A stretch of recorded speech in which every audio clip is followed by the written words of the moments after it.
To your right, you'll see our lavatory, which is just a room with a closet. But, well, a room with a sink. It's the washroom. But over here, we have our water closet. So back in the day, 1910, when the house was built, their guests aren't really comfortable with the idea of a toilet being this close to the dining room, let alone in the house at all, because up to that point in history, whenever you were doing your business, you did it outside.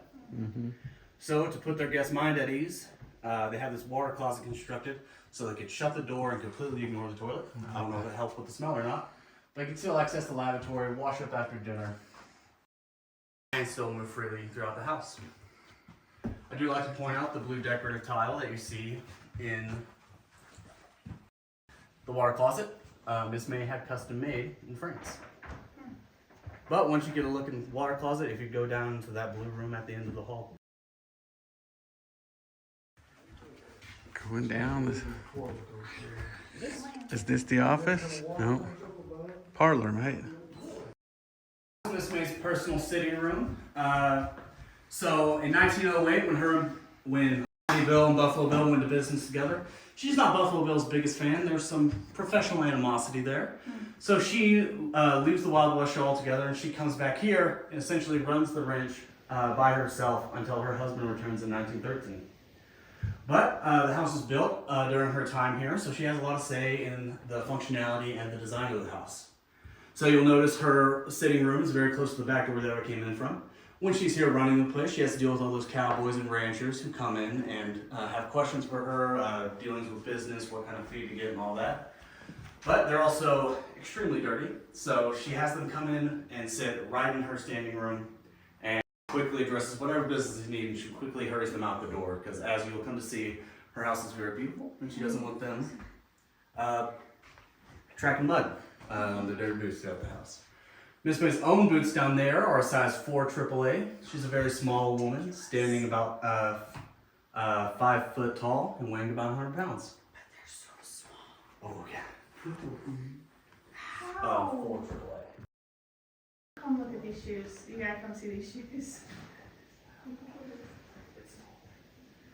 Around the corner there, you'll see Miss May and Pawnee Bill's master bedroom.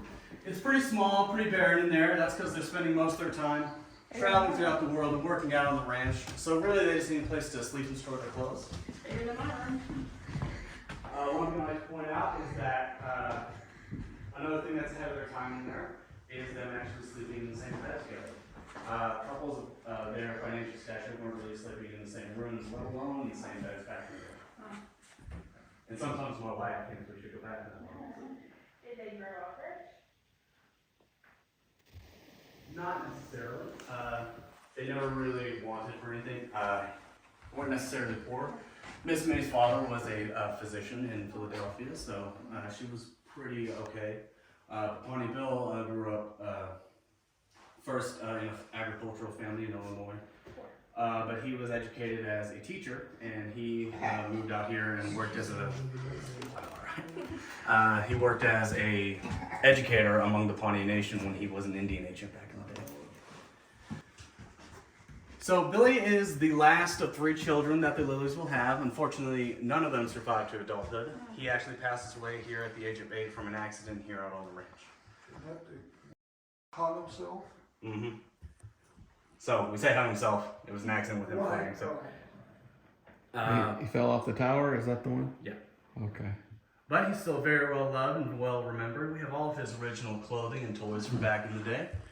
I'm from the western part of Oklahoma, so that sled there wouldn't have been much use to me. But out here with all these rolling hills, he definitely took advantage of that. I also like to point out the train station, the train set that circles that oil there. That is a 1921 Lionel electric set, and it's one of the first toy trains a little boy could have had. Wow. And there's his socks. Those are some long socks. You can come this way to our entryway. Okay, so this would have been the front of the house, huh? Yep. What a view. Miss May was a demanding woman. She never let anyone use her front door. So no matter how famous you were or what you were doing, you always had to come in from the back. Also, That's a it's not key. really a natural walkway from the front. So. But the floor you're standing on is a baked clay tile. It's the same material that makes up Pawnee Bill's office floor. Both of the mosaics on our fireplace nails, but also the artwork on our front porch. That room right there is Pawnee Bill's office. In 1913, when the show closes down, he's still a prolific businessman. He engages in several entrepreneurial pursuits. He opens the bank that's still operating Pawnee to this day. He gets into a lot of realty in the area. At one point, there's a Pawnee Bill oil company, and he even makes a few movies back in the day. Mm-hmm. He also uses this room to entertain a lot of the celebrity guests he has at the house. To the right, underneath the portraits of the family, you'll see one of Oklahoma's first governors, and also, more famously, Will Rogers. And up there on that shelf, above that numbers machine to your left, is a picture of Gene Autry.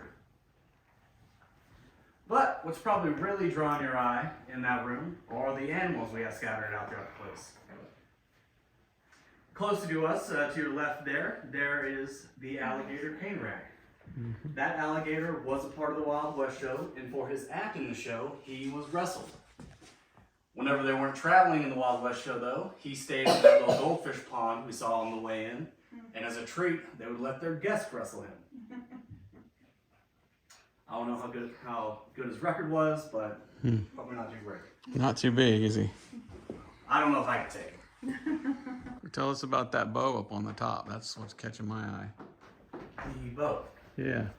So that is just another souvenir he got from his time as an Indian agent among the Pawnee. He's very well liked.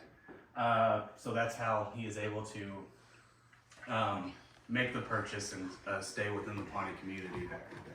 Okay. Is this a buffalo right down here? That is a black bear hide. Oh, black bear. Black bear hide. Black bear skin. Yeah. You will see pictures of that black bear playing with young Billy in several pictures and photos all throughout the museum. So whenever he got old and died, they turned him into a rug down there. It's really held up. It certainly has. Over here is our living room. There's no big screen TV in here to watch the Chiefs on Sundays. That's because you actually had to get along with your family back in the day. But for that group entertainment, you have that 1921 piano over there in the corner. It's known that all members of the family played the piano at least a little bit, with Miss May herself being quite proficient and even giving young Billy lessons at one point. Did I see another piano in her room? No. No. Oh, I must have been on the other side of her. Yeah. But it is ironic because on two separate occasions, Pawnee Bill shot off two of his wife's fingers. It was an accident. That was a show too, wasn't it? Yeah, it was an accident. He They was were shooting long range. He was practicing his own trick shooting in time.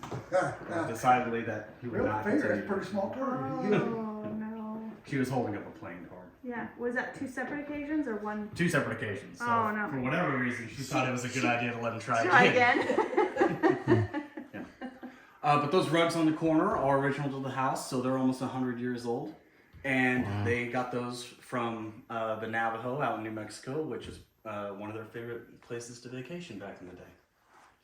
I do like to point out the furniture at this point because, as you can see, it's a lot smaller and a lot closer to the ground. That's because the people back then were a lot smaller and a lot closer to the ground. We have a lot of art throughout the home, but the most prolific artist we have is the creator of that bust right there. It kind of blends in with that window pane. But that bust is of Pawnee Bill, and it was done by Jason Borglin, who was the head of the Mount Rushmore project back in the day. Wow. So, it's a small world in early 20th century. The next part of the tour does go upstairs, but before we head up there, I have someone to introduce you to. That right there is Blue Hawk. He is the original Pawnee owner of the land. And he acts as the overseer of the land after the land is built. Him and Pawnee Bill are good friends from Pawnee Bill's time as an Indian agent out here in the 1880s and the 1890s. So whenever he wants to settle down, he will come to his friend among the Pawnee and he will buy his land. We actually have the original bill of sale from that transaction. But when he passes away in the 1910s, Pawnee Bill has that portrait made for his friend. And he still acts as overseer to this day. His eyes are always open, but more importantly, they're always watching y'all. So he's going to make sure as we head upstairs, you don't touch any of this wallpaper and that you remain safe, because his eyes are actually going to follow you when we head up. If you'd like to follow me up, feel free to use the railing.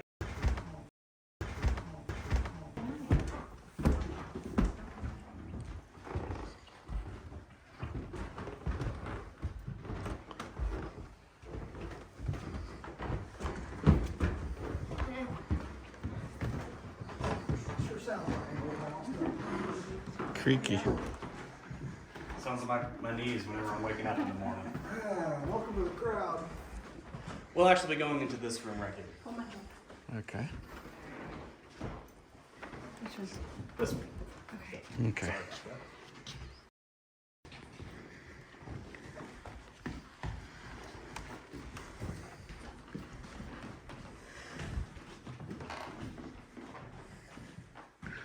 Is that Will Rogers? That's a buffalo hide, right? Yep, certainly is. It's huge. I think that's Will Rogers, right? Yep, this is our Will Rogers room. He is good friends with Pawnee Bill.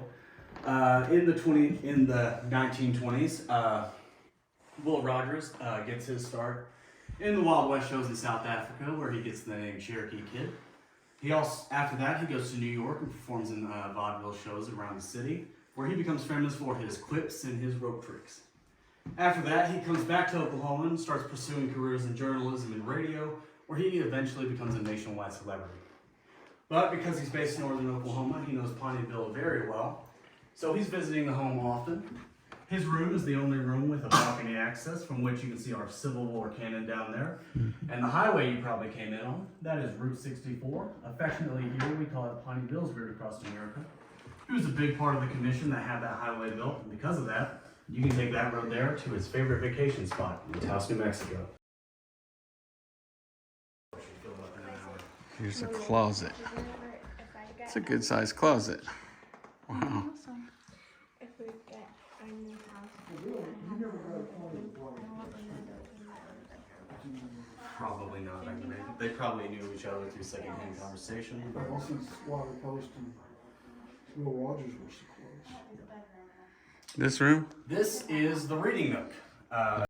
They are avid readers back in the day. Miss May herself is quite religious, getting into a lot of secondhand Methodist gospels and teachings back in those days. I don't know why I said gospel. That's part of the Bible. Anyways, well, it's not really my style. You probably already noticed the big peacock chair there. One of the other interpreters like to say it's very Morticia Adams. On our fainting couch here, offhand note, I love fainting couches.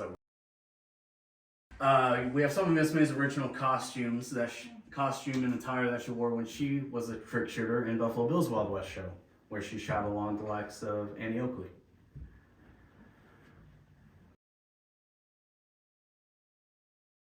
But at this point, This is the I'd like maid's to point out, quarters. the unique stenciling you see at the top of the room in here. If you've been paying attention, you'll notice that all the rooms have a unique stencil that is unique to each of those rooms. That is part of Miss May's input in the house. She wanted it to be an arts and crafts style home. But this is the maid's quarters. As you can see, it's very nice. Very nice. The maids are treated very well. They're paid about $9 a day back here, back in the day, which doesn't sound like much, but adjusting for inflation, that's about $700 every 2 weeks, which is way more than I make doing this job. But the maids are treated very well. Their food and water is paid for, so is their rooming board, so they're pocketing a lot of that money themselves. We know one of their maid's stories. Her name is Nellie. She was a friend of theirs in the Wild West show.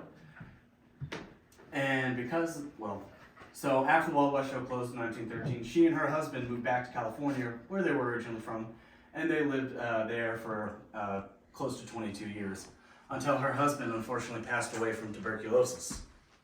When Pawnee Bill heard about this, he sent for her to come back to Oklahoma to be around her old friends and to get some fresh air. When Pawnee Bill passes away in 1942, he gives her $500 and a brand new car to go traveling back to California with. Wow. It's a pretty good separation package.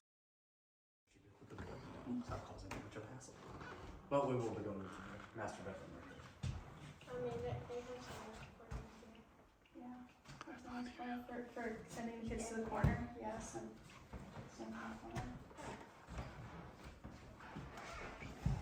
So you might be confused why I said this is the master bedroom. That closet's not supposed to be open.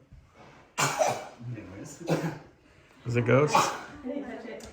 we can have that discussion later. But you might be confused why I said this is the master bedroom when I told you Miss May and Pawnee Bill slept in that room downstairs. Well, they were very good hosts. They believed you kept your guests upstairs and your family downstairs.